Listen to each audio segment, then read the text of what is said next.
Excuse me, can somebody please tell me why we gotta celebrate Black History Month? I wanna know why they gave us just a month, the shortest month. I am here to represent the struggle that has gone on for 300 or more years. We're not Americans.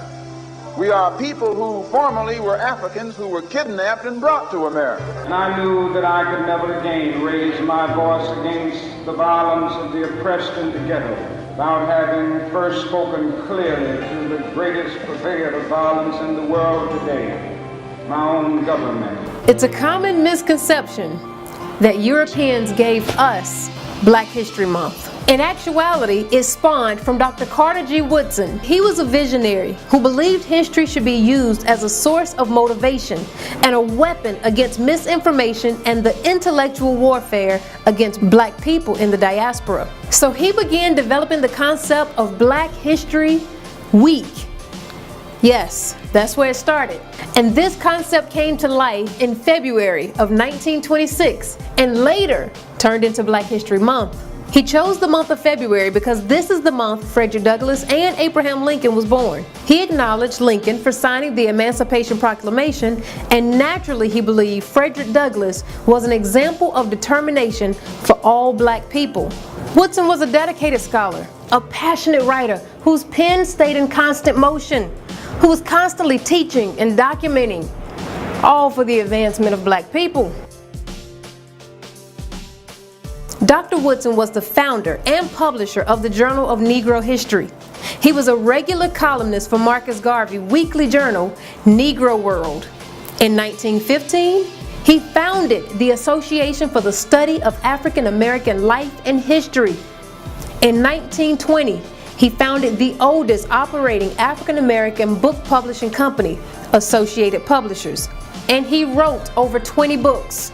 And his most famous work was The Miseducation of the Negro, which was written in 1933. Many Black scholars find this prolific book even more relevant in today's day and time.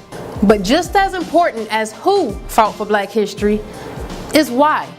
First, you have to realize that up until 1959, Africa was dominated by the colonial powers, and by the colonial powers of Europe having complete control over Africa, they projected the image of Africa negatively.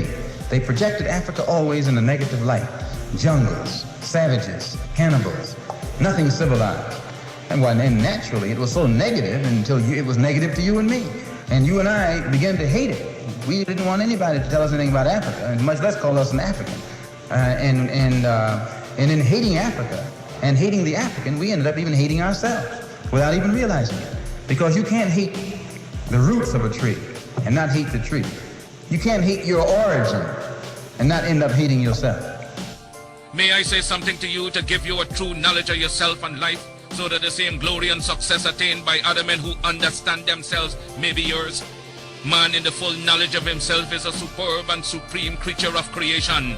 When man becomes possessor of the knowledge of himself, he becomes master of his environment, the captain of his own ship, the director of his own destiny, the accomplisher of his own ends. You shall know the truth, and the truth shall make you free. Do you realize that one of the great aims of all those who would enslave or who are enslaving is to keep the truth away from them? This is a tactic, a well-known tactic.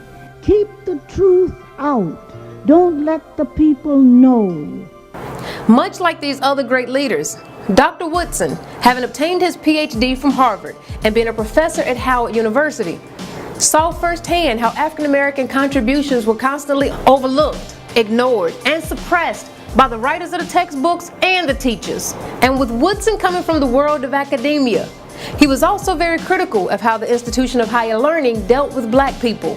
He believed they were pushing out educated servants that were thoroughly indoctrinated, not people who would return to their community and knew how to create their own.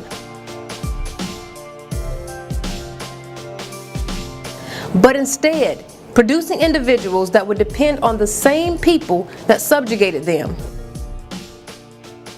Dr. Woodson spent his life motivating black people with their history. His last work was the Encyclopedia Africana. It would have been a 6-volume work, but on April 3rd, 1950, at the age of 74, Dr. Woodson was laid to rest before it could be finished. Black History Month was never intended for us to restrict the learning of our history to February only. It was simply a way to collectively wake up our consciousness from what we were not being taught. Dr. Woodson understood that we could not rely on any institution or any other race to teach us about us, which is why he devoted his life to writing our history for you. And for that reason, this great ancestor, we honor. Ashe, Ashe.